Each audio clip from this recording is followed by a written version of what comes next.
वाचकांनो, मला मे महिन्यात सुभाष पाळेकर यांचं कोट्टायन तामिळनाडूमध्ये की केरळमध्ये 3 दिवसात शिबिर होतं. त्याचं कोणीतरी महत्त्व सांगितलं आणि योगायोगाने पिंपलांत्रीचे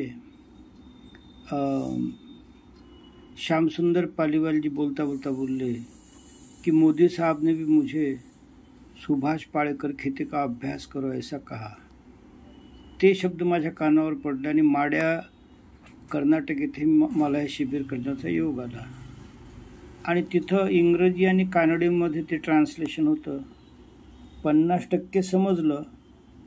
मात्र एवढं समजलं की हा चमत्कारच आहे की बिन रासायनिक खत, बिन कीटकनाशक मजबूत शेती करता येतं.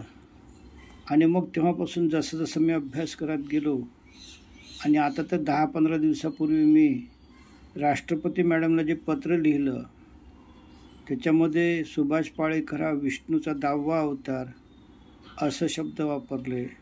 आणि 1000 एकर एका विद्यापीठाला जागा लागतं, तर बेलोरा इथं विद्यापीठ करा, 5000 कोटी खर्च होऊ द्या, पृथ्वीवरची ही शेती पद्धत बदलेल.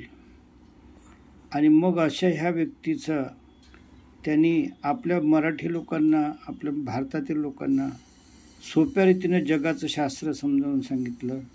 माझं वय 69, मला आजपर्यंत हे परदेशी काय उठाठेव असं समजलं नाही, जे या लेखामधून सहज समजतं.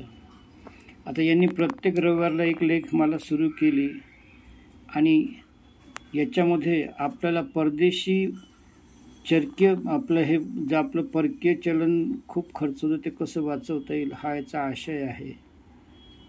आणि हा सुरुवातीचा लेख आहे. त्यांनी म्हटलं जास्तीत जास्त लोकांपर्यंत त्याचा प्रचार प्रसार करा आणि म्हणून मी त्याचं व्हिडिओ रूपांतरण थोडक्यात करत आहो.